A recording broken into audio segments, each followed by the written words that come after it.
வணக்கம், வணக்கம், வணக்கம் மக்களே! எல்லாரும் எக்ஸாமுக்கு சூப்பரா படிச்சுட்டு இருப்பீங்க. பட் தமிழ் எக்ஸாம்ல இருக்க மிகப்பெரிய பிரச்சனையே, நெறைய படிச்சுருவேன். பட் படிச்சது எல்லாத்தையும் கரெக்ட்டான டைம்க்குள்ள எழுத முடியுமானா, கொஸ்டின் மார்க். அதே மாதிரி எது எது கேட்பாங்கன்றதே தெரியாம இருப்பீங்க. அது ஒரு கொஸ்டின் மார்க். இந்த 2 கொஸ்டின் மார்க்குக்கும் ஒரே வீடியோவா இதுல ஆன்சர் இருக்கும். ஸோ மறக்காம இந்த வீடியோவ ஃபுல்லா பாருங்க. இது 10த்துக்கான தமிழ் எக்ஸாமோட டைமிங் மேனேஜ்மென்ட். ஓகேவா? இந்த டைம் மேனேஜ்மெண்ட்ட பத்தி தான் பார்க்க போறோம். இது 11த், 12த் பசங்க யாருன்னா பார்க்குறீங்க, உங்களுக்கும் வேணும் அப்படின்னா, மறக்காம கமெண்ட் பண்ணுங்க. இது கண்டிப்பா உங்களுக்கும் தேவைப்படும். இது 10த் பசங்க அதிகமா கேட்டதுனால, அவங்களுக்கு இந்த வீடியோ போடுறோம். இதே மாதிரி 11த், 12த் பசங்களுக்கு வேணும்னா, நீங்க மறக்காம கமெண்ட் பண்ணுங்க. இந்த இதுவ எங்களோட ஸ்கூல் டீச்சர், எங்களோட ஸ்டூடண்ட்ஸ்க்கும், நாங்க படிக்கும்போது எங்களுக்கும் குடுத்தது. ஸோ ரொம்ப ரொம்ப நல்லா இருக்கு. இத நீங்க மறக்காம பாருங்க. ஓகே. ஃபர்ஸ்ட் எடுத்த உடனே நம்ம பேட்டர்ன்ஸ் பார்க்கலாம். அதாவது என்னென்னலாம் கேட்பாங்க அப்படின்றத பார்க்கலாம். கொஸ்டின் நம்பர் 1ல இருந்து 15 வரைக்கும் பார்த்தீங்க அப்படின்னா, நமக்கு 1 மார்க் இருக்கும். சாய்ஸ்ல இருக்கும். ஓகேவா? அதுல நமக்கு 15 1 மார்க் இருக்கும். சூப்பர். அடுத்து 16ல இருந்து 21 வரைக்கும் குருவினா இருக்கும். அதுல மொத்தமா 4 கொஸ்டின் வந்து நம்ம எழுதணும். ஓகே. அது ஒரு 8 மார்க் கொஸ்டின். அடுத்தது 22லேருந்து 28 வரைக்கும் சேம் 2 மார்க் கொஸ்டின். பட் பயிற்சி வினாக்கள். இந்த கலைச்சொற்கள், புணர்ச்சி விதி, அந்த மாரி கொஞ்சம் கிராமர் கலந்த மாரி இருக்கும் தெரியுமா? அது எல்லாமே. அப்புறம் 29லேருந்து 31 வரைக்கும் உரைநடையோட சிறுவினா. அப்புறமா வந்து பத்தியோட விடையிலி. அதாவது ஒரு பேராகிராஃப் குடுத்துருவாங்க. அந்த பேராகிராஃபோட ஆன்சர்ஸ் எழுதணும். ஓகேவா? இது. அடுத்தது 32லேருந்து 34 வரைக்கும். நல்லா வச்சுக்கோங்க. செய்யுளோட சிறுவினா, அப்புறம் மனப்பாட பகுதி. இது குடுத்துருவாங்க. செய்யுள்ல தான் மனப்பாட பகுதி இருக்கு. அதனால செய்யுளோட சிறுவினாவும், மனப்பாட பகுதி ஒண்ணா குடுத்துருவாங்க. இது வந்து ஒரு 6 மார்க். இது ஒரு 6 மார்க். ஓகே. அடுத்தது 35லிருந்து 37 வரைக்கும் 3 கொஸ்டின் தான். இலக்கணத்தோட சிறுவினா, அதுக்கு சம்மந்தமா இருக்கிறது என்னென்ன இருக்கு? அழகீட்டு வாய்ப்பாடு, அணி, இணை, சம்டைம்ஸ் பாணயம். ஓகேவா? இது எல்லாமே இருக்கும். நல்லா கவனிச்சுக்கோங்க. இந்த 3 இருக்கு பார்த்தீங்களா? எல்லாமே சிறுவினா தான். லாஜிக்கா பார்த்தா 3மே சிறுவினா தான்.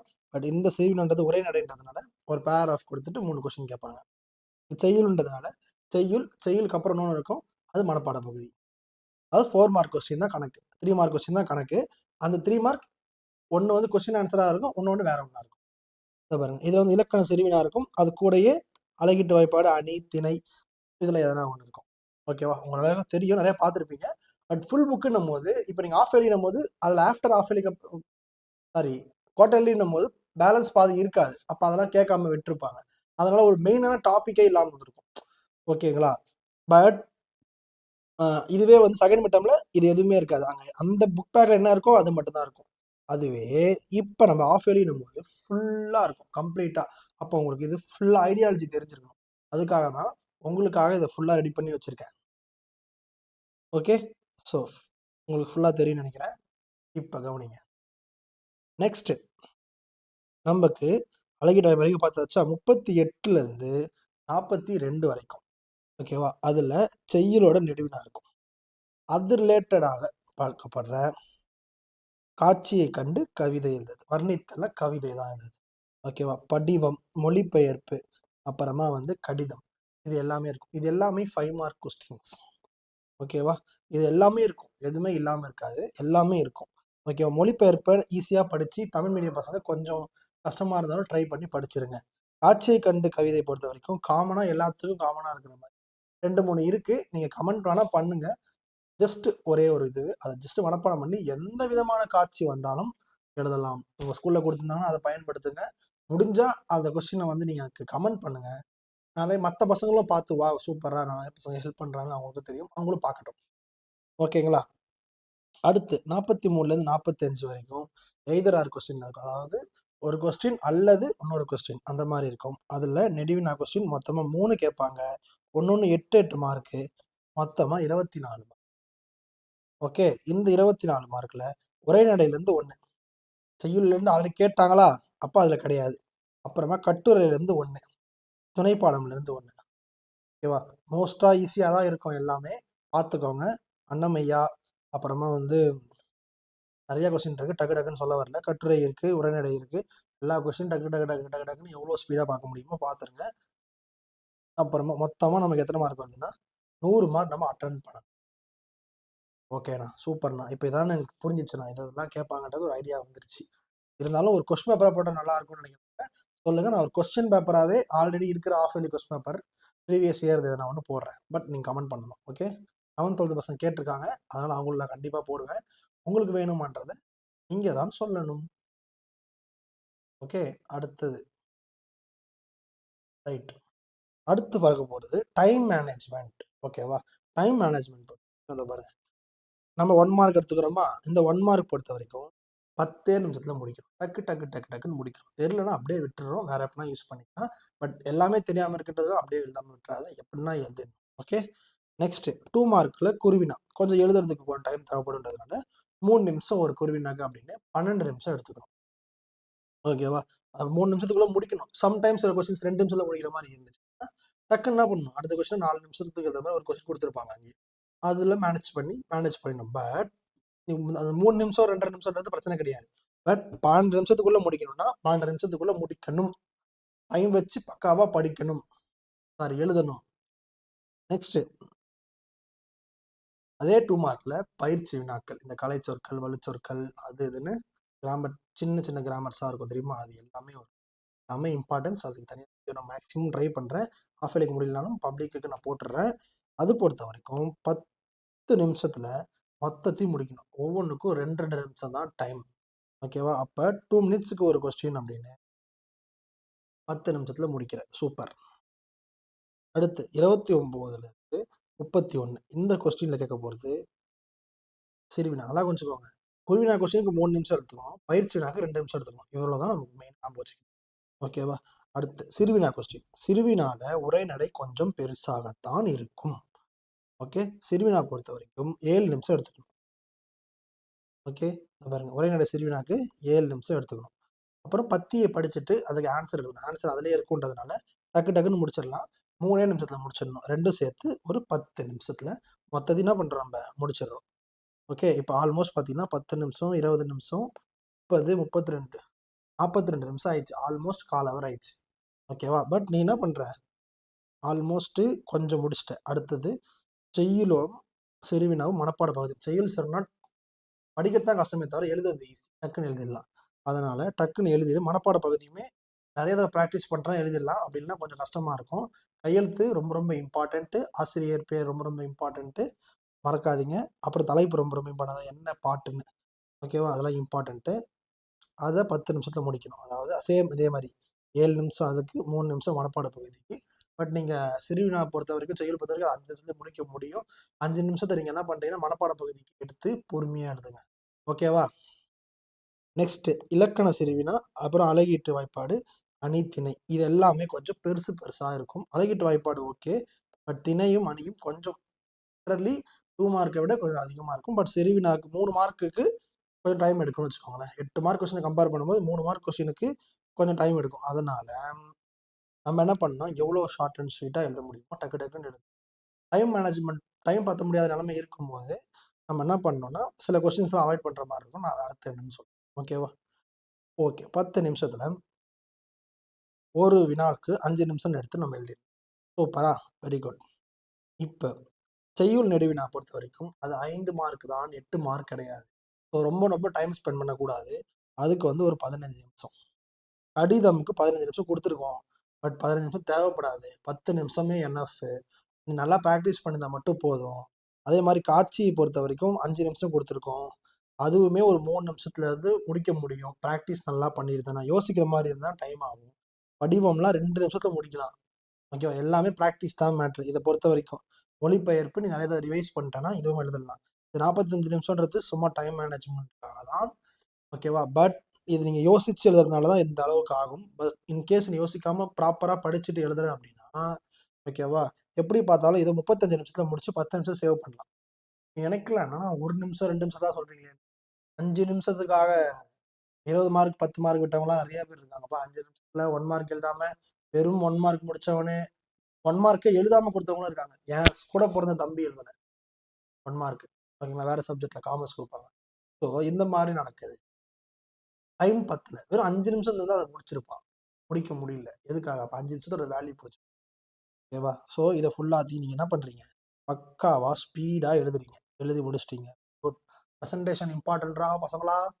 ரொம்ப இம்பார்ட்டன்ட்டு. ஸோ முடிஞ்ச அளவுக்கு தெறிக்க விட்டுருங்க. ஓகேவா? அடுத்தது நெடுவினா கொஸ்டின்.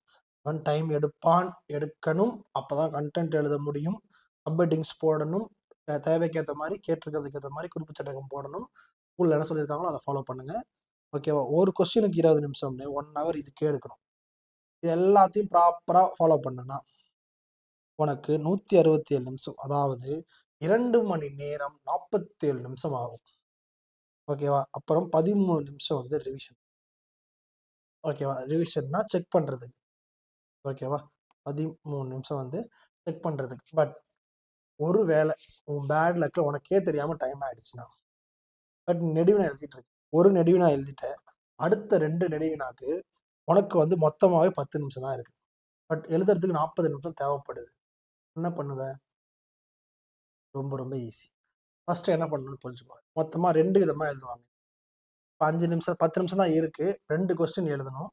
ஓகேவா? மத்த பசங்களா இருந்தா என்ன பண்ணுவாங்க? நானா இருந்தா என்ன பண்ணுவேன்? இத சொல்றேன் கவனிச்சுக்கோ. மத்த பசங்க என்ன பண்ணுவாங்கன்னா, மொத்தம் 4 பேராகிராஃப் இருக்குன்னா, அந்த 4 பேராகிராஃப்ல ஃபர்ஸ்ட் 2 பேராகிராஃப எழுதி முடிச்சுருவாங்க. 5 நிமிஷம் போயிடும். அடுத்த பேராகிராஃப்ல 2 எழுதுவாங்க. இல்லன்னா இந்த ஒரு கொஸ்டினே ஃபுல்லா எழுதுவாங்க. இன்னொரு கொஸ்டின ஃபுல்லா விட்டுருவாங்க. ஆக மொத்தம் பாதி பாதி எழுதுவாங்க. ஓகே. அப்படி எழுதினால், ஒண்ணு அந்த கொஸ்டினுக்கு ஃபுல் மார்க்ன்ற பேர்ல அரைகுறையா நீ டைம் மேனேஜ்மென்ட்க்கு 8 மார்க்குக்கு 6 மார்க் கிடைச்சிரும். ஓகேவா? பட் 10 நிமிஷத்துல எழுத முடிஞ்சாதான். அதிலேயே 20 நிமிஷம் எழுத வேண்டிய கொஸ்டின் 10 நிமிஷத்துல எழுதுறோம்னா, அதுக்கேத்த மாரி ஒரு 4 மார்க், 5 மார்க் தான் வரும். ஓகேவா? இல்லன்னா நான் 2த்துலயும் பாதி பாதி எழுதுறேன்னா கூட, உனக்கு அதுல 2 மார்க், இதுல 2 மார்க்னு சேம் அதே 4 மார்க், 5 மார்க் தான் வரும். பட் நானா இருந்தா, நான் என்ன பண்ணுவேன்னா, ரொம்ப ஈஸி. அந்த ஸ்டோரிய முடிக்கணும். 4 சப்ஹெட்டிங் இருக்கு. அப்ப 4 சப்ஹெட்டிங் எழுதி, ஒரு சப்ஹெட்டிங்க்கு 1 பாயிண்ட், இல்ல 2 பாயிண்ட் அப்படின்னு. சேம் அவன் வந்து ஒரு 10 லைன் எழுதியிருக்கான்னா, நான் அதே 10 லைன 5 சப்ஹெட்டிங் போட்டு ஒவ்வொன்னுக்கும் ஒரு பாயிண்ட் அப்படின்னு எழுதுவேன். அதுல என்ன இருக்கு? அப்ப நீ கொஞ்சம் விட்ட தானே. நான் விட்டு விட்டேன். ஆனால் இவனுக்கு 8 மார்க் கொஸ்டினுக்கு 2ல இருந்து 4 மார்க் தான் வரும்.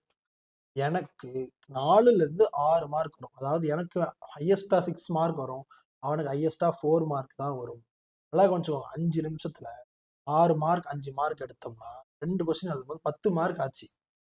ஓகேவா? 16 மார்க் விடுறதுக்கு 10 மார்க் எடுத்தோம்னா, அதுதான் அதுதான் வேலை. புரியுதா? அதுவே அரைகுறையா புரிஞ்சுக்கிறவன் என்ன பண்ணுவான்னா, 2 பேராகிராஃப் மட்டும் எழுதுறேன்ற பேர்ல எழுதி, மொத்தமாவே 4 மார்க் எடுப்பான். 16ல 4 மார்க், 6 மார்க் எடுப்பான். அப்போ இவனுக்கு 10 மார்க் லாஸ். எனக்கு 4 மார்க் எக்ஸ்ட்ரா வரும். சேம் டைமிங், சேம் ஒர்க் இதுக்கு. ஓகேவா? அதாவது இதுல என்ன சொல்ல வரேன்னா, நெடுவினா கொஸ்டின் பொறுத்த வரைக்கும், உனக்கு தெரிஞ்சதை எழுதணுன்றது கரெக்டான டைம்ல எழுதும்போது. டைம் பத்தாத பட்சத்தில் தெரிஞ்சதை எழுதணும்னு அவசியம் இல்ல. அந்த கதைய ஸ்டார்ட்டிங்ல இருந்து எண்டிங் வரைக்கும் முடிக்கணும். முடிக்கிறது தான் இம்பார்ட்டன்ட். ஓகேவா? அந்த கதைய முடிச்சிட்டனாலே ஸ்டோரி கம்ப்ளீட் ஆகுது. ஸ்டோரி கம்ப்ளீஷனுக்குன்னே ஒரு மார்க் வரும்ல. இப்ப நீ ஸ்டோரிய பாதியில நிப்பாட்டினன்னா, அது பாதி கதை தான். பாதி மார்க் தான். ஓகேவா? பட் நீ ஸ்டோரிய கம்ப்ளீட் பண்ணிட்டன்னா, ஃபுல் கதை, கன்டென்ட் கம்மி. கன்டென்ட் கம்மிக்கு மார்க் கம்மியாகும் கொஞ்சமா. கதை கம்மியாச்சுன்னா மார்க் பாதிக்கு பாதி ஆகிவிடும். ஸோ எல்லாரும் புரிஞ்சிருக்கும்னு நினைக்கிறேன். இதுக்கு மட்டும் இல்ல. எந்த விஷயமா இருந்தாலும் சரி, இந்த ஒரு ஸ்டோரியோ வாட்டெவர் ஓகேவா? அத கம்ப்ளீஷன் பண்றதுக்கு தேவைப்படுறது மட்டும் இது. அது ஒரு குருவினாவோ, சிறுவினாவோ எதுவா வேணா இருக்கட்டும். கம்ப்ளீஷன் தான் பண்ணுமே தவிர, உனக்கு தெரிஞ்ச எல்லாத்தையும் கக்கணும்னு பார்த்தோம்னா, டைம்க்கு பத்தாது. நான் சொல்றது இது எல்லாமே, டைம் பத்தாத சிச்சுவேஷன் வரும்போது எப்படி ஹேண்டில் பண்ணணும் அப்படின்றது. அப்ப இதெல்லாம் ஹேண்டில் பண்ணாம இருக்கிறதுக்கு என்ன பண்ணணும்? இந்த மாதிரி பிரச்சனை வராம இருக்கிறதுக்கு என்ன பண்ணணும்? இந்த டைமிங் எல்லாத்தையுமே ப்ராப்பரா நீ ஃபாலோ பண்ணனா, அந்த பிரச்சனை உனக்கு வராது. ஸோ பிரச்சனை வராம இருக்கிறதுக்கும் ஐடியா குடுத்துட்டேன். இன்கேஸ் பிரச்சனை வந்தாலும், அதுக்கும் ஐடியா குடுத்துட்டேன். ஓகே. நான் நீங்க சொன்ன மாரி பார்த்தேன். நீ எழுதுன. கண்டிப்பா நான் இத எழுதி முடிச்சுட்டேன். அப்ப 2 ஹவர் 45 47 மினிட்ஸ்ல முடிச்சுட்டேனா, அடுத்து என்ன பண்ண போறேன் அப்டின்னா, இதோ பாருங்க. இப்ப நம்ப கஷ்டப்பட்டு என்ன பண்ணணும் முடிச்சதுக்குள்ள அப்புறம் நம்ம செக் பண்ணுவோம். அந்த செக் பண்றது இத பாருங்க. செக் பண்றதுல பொறுத்தவரைக்கும் என்னென்ன செக் பண்ணணும்னா, ஃபர்ஸ்ட் எடுத்தோனே கொஸ்டின் நம்பர் செக் பண்ணணும். எப்பயுமே நீங்க செக் பண்ணி பார்ப்பீங்க. அது 1. 2வது ஒரு மதிப்பெண் வினாக்கள சரி பார்க்கணும். அதாவது 1 மார்க் ஒரு தடவ, அகைன் ஒரு தடவ செக் பண்ணி பார்க்கணும். ஆன்சர் கரெக்ட்டா இருக்கா இல்லையான்னு. ஏன்னா ஒரு ஸ்பீட்ல அத வந்து நம்ம விட சான்ஸ் இருக்கு. அதுக்காக. அப்புறம் அனைத்து வினாக்களுக்கும் சரியான பதிவு இருக்கா? கரெக்ட்டான ஆன்சர் எழுதியிருக்கோமான்றத ஒரு சின்ன கிளான்ஸ். ஓகே. இந்த கொஸ்டின் நம்பருக்கு தான் இத கரெக்ட்டான ஆன்சர் எழுதியிருக்கோமான்னு செக் பண்ணணும். நானே சில எக்ஸாம்ல பப்ளிக் விட்டுருங்க. சின்ன சின்ன எக்ஸாம்ல ஏதோ ஒரு ஞாபகத்துல கொஸ்டின் நம்பர் போட்டிருப்பேன். அப்புறம் என்ன பண்ணியிருப்பேன்னா, நான் கொஸ்டின் நம்பர் போட்டு வச்சுட்டு கொஸ்டின் நம்பர் படிச்சுட்டு இருப்பேன். படிச்சுட்டு இருக்கும்போது என்ன பண்ணுவேன், ஏதோ ஒரு ஞாபகத்துல ஓகே வேணாம் அப்படின்னு அடுத்த கொஸ்டின் போவேன். அந்த கொஸ்டினோட ஆன்சர் எடுத்து நான் அப்படியே எழுதிட்டே வந்துருவேன். பட் கொஸ்டின் நம்பர் வேற, ஆன்சர் வேற. அப்படியே அடிச்சுட்டாங்க. இந்த பிரச்சனை உனக்கு வரக்கூடாது. நீ என்ன பண்ணணும்? கொஸ்டின் நம்பருக்கு கரெக்டான ஆன்சர் எழுதியிருக்கோமா? ஒரு 2 செகண்ட், 3 செகண்ட் உட்காந்து பார்த்துறணும். Very good. நீ பார்த்துருவ. ஏன்னா, நீ பார்த்துருவ. வெரி குட்ல. அதனால. அடுத்தது. வினா, விடை, அப்புறம் இந்த கட்டுரை இதெல்லாம் இருக்குல்ல. இதுல கதை மாந்தர்கள் அவங்களோட பேரு, ஆசிரியரோட பேரு. ஏன்னா இதுக்கெல்லாம் மார்க் அதிகம். அந்த பேர் மாத்தியதுன்னா அது மொத்த மீனிங் மாறுதுல்ல. அதனால பேரு, அப்புறமா வந்து குறிப்பு சொல் டபுள் கோலன்லாம் போட்டு ஒரு இம்பார்ட்டன்டான கீவேர்ட்லாம் இருக்கும்ல. அது. இதுலலாம் எதாவது தப்பு இருக்கான்னு ஒரு தடவ செக் பண்ணி பார்க்கறது நல்லது. ஓகேவா? அப்புறமா பாட்டுல இருந்து எல்லாத்தையுமே ப்ராப்பரா செக் பண்ணணும். 13 நிமிஷத்துல முடியுமானா முடியும். நம்ம ரிவைஸ் தரோம். டக்கு டக்கு டக்கு டக்குன்னு பார்த்துடலாம். ஒண்ணுமே பிரச்சனை கிடையாது. ஓகேவா? இது உங்களுக்கு பிடிக்கும் என்று நம்புகிறேன். மறக்காமல் நம்மளோட வி லேர்ன் சேனல்ல சப்ஸ்கிரைப் பண்ணி, சப்ஸ்கிரைப் பண்ணி, சப்ஸ்கிரைப் பண்ணி இன்னும் கொஞ்சம் என்கரேஜ் பண்ணுங்க. நான் உங்களுக்காக நெறைய வீடியோ போடுறேன். நீங்க கேட்டதுக்காகத்தான் டைம் மேனேஜ்மென்ட் போட்டேன். அப்ப நீங்க கேட்கிற அனைத்தும் நான் போடுவேன். நான் கேட்கும் ஒண்ணே ஒன்றை நீங்கள் செய்தால், அது ஒன்றும் அல்ல. அந்த பெல் பட்டன், மணி பட்டனை ஒரு டிங், டிங், டிங் என தொட்டு ஆதரிப்பீர். விடைபெறுகிறேன். நன்றி. வணக்கம்.